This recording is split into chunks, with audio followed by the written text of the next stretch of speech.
बोलिए श्री सत्यनारायण भगवान की जय। जय जय श्री राधे श्याम। प्यारे भक्तों, मुझे खुशी है कि आप पिछले 3 दिनों से भगवान श्री सत्यनारायण जी की इस पावन कथा को सुन रहे हो, जिसके सुनने मात्र से हमारे सभी पाप नष्ट हो जाते हैं। उसी कथा के आज हम चौथे अध्याय की ओर चलते हैं। चौथा अध्याय शुरू करने से पहले थोड़ा सा हम कल की कथा पे वापस आते हैं। कल हमने सुना कि साधु ने कहा था कि मेरे घर में संतान होने पर भगवान का व्रत करूँगा। संतान भी हो गई लेकिन व्रत नहीं कर पाया। भगवान ने श्राप दे दिया और एक राजा की कैद में वो बंध गए। लेकिन उसकी बेटी और पत्नी ने जब भगवान का व्रत किया और भगवान से याचना की, भगवान ने उनकी याचना सुनी और आज दोनों को बंधन से मुक्त करवा दिया। अब आते हैं हम चौथे अध्याय में। चौथे अध्याय में सूत जी कहते हैं कि वो जो साधु था राजा की आज्ञा पा करके अपने नगर के लिए चल देता है। पिछले समय में ये सड़क नहीं थी, ये वाहन नहीं थे। पहले जो रास्ता था वो जल में होकर के था। जहाज़ों से और नावों से यात्रा की जाती थी। तो उस साधु ने भी अपनी नाव में अपना सामान रखा, अपना धन रखा और अपने नगर के लिए निकल पड़ा। मेरे ठाकुर ने विचार किया कि इसकी पत्नी ने और उसकी बेटी ने तो मेरा पूजन किया है, लेकिन इसके मन में क्या चल रहा है ये जानना भी अति आवश्यक है। इसलिए आज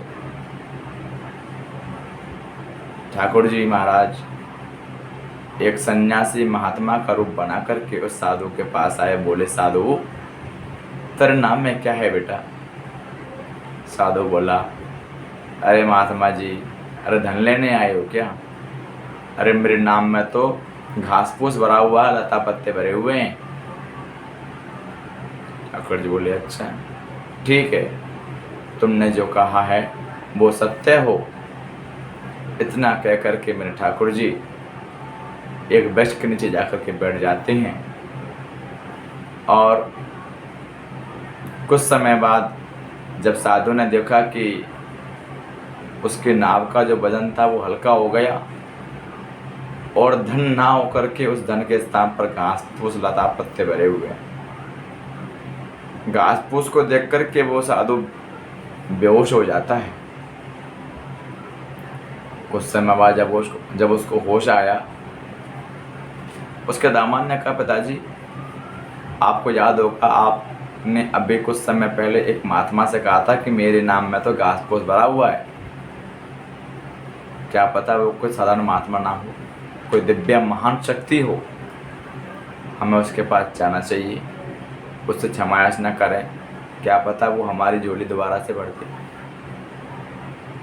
आज दोनों दामाद और साधु कुछ दूरी पर जाकर के उस महात्मा को देखते हैं, यानी कि मेरे भगवान को, ठाकुर जी को देखते हैं और ठाकुर जी के चरणों में जाकर के गिड़गिड़ाने लगते हैं, रोने लगते हैं। प्रभु बोले, बेटे क्या हुआ? कि मेरे नाम में तो घास फूस भरा हुआ है। साधु के माता को सुनकर के भगवान बोले, मैं क्या करूं भाई, तुमने तो कहा था। कि मैंने तो आपसे झूठ कहा था प्रभु। भगवान बोले कि हरे मूर्ख, रो मत। बार बार मेरी पूजा से विमुख होने के कारण तुझे आज ये दिन देखने पड़ रहे हैं। साधु ने कहा कि प्रभु,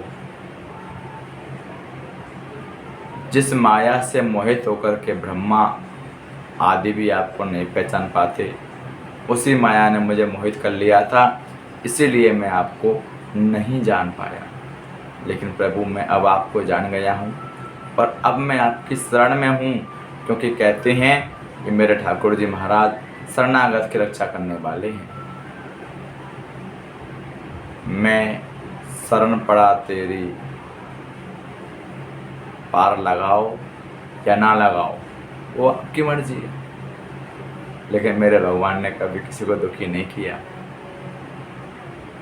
भगवान ने कहा उठो बस, तुम्हारे नाम को देखो, जैसा धन तुम्हारे नाम में पैर लेता वैसा ही वैसा है। साधु खुशी से दौड़ा हुआ नाग के पास आया, देखा घास फूस गायब है, धन भरा हुआ है। धन को देख करके वह साधु बड़ा खुश हुआ और अपने नगर के लिए चल पड़ा। नगर के करीब पहुंचते ही उसने अपने दूत को आदेश दे दिया कि हमारे घर में सूचना कर दो कि साधु अपने दामाद के साथ आया है, बहुत सा धन लाया है। और एक दूत सूचना देने के लिए साधु घर जाता है।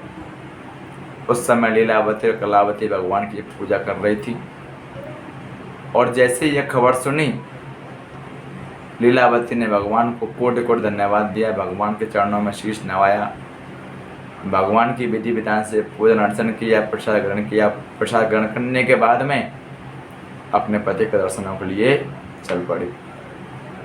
लेकिन कलावती ने सोचा, अरे मेरे पति के लिए ही तुम पूजा कर रही थी, अब मेरा पति तो आ गया है, अब मैं इसको पूजा की आवश्यकता नहीं है। भगवान की पूजा को अधूरी छोड़ करके आज वह कलावती भी अपने पति के दर्शनों के लिए दौड़ पड़ती है। लेकिन जैसे ही कलावती नदी किनारे पहुंची तो वह क्या देखती है कि उसके जो पिताजी थे वो नाव से उतर जाते हैं और दामाद यानी कि कलावती के पति धन और नाव उस जल में डूब जाते हैं। कलावती अपने पति को ना देख करके रोने लगी। सती होने का विचार कर लिया। सभी परिवार से बड़े दुखी हुए। लेकिन साधु ने कुछ समय पहले ही भगवान के दर्शन किए थे। उसने कहा कि जरूर कोई ना कोई गलती हो गई। तभी साधु कहता है कि मुझसे या मेरे परिवार से कोई भूल हो गई हो तो हमें क्षमा कर देना। तभी आकाशवाणी होती है कि साधु तेरी पुत्री ने आज मेरी पूजा को त्यागा है, मेरी पूजा को अधूरी छोड़ा है, मेरे प्रसाद को त्यागा है। यदि ये जाए प्रसाद ग्रहण करे तो हो सकता है इसको इसका पति अवश्य ही मिल जाए।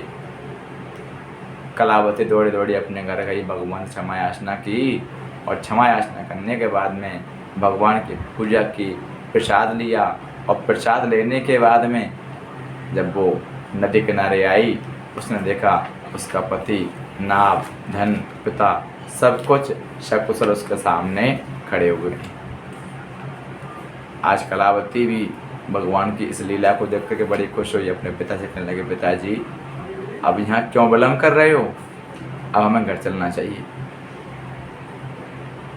सभी विधि विधान से भगवान को नमन करके घर जाते हैं और घर जा कर के भगवान की कथा करते हैं। इसके करने से वे साधु सभी सुखों को भोग करके और अपने परिवार सहित वैकुंठ को चला जाता है। इस प्रकार श्री स्कंद पुराण के अंतर्गत रेवा खंड में श्री सत्यनारायण व्रत कथा का यह चौथा अध्याय भी पूर्ण होता है। एक बार प्रेम से कह दो, बोलो श्री सत्यनारायण भगवान की जय। श्रीमन नारायण नारायण नारायण।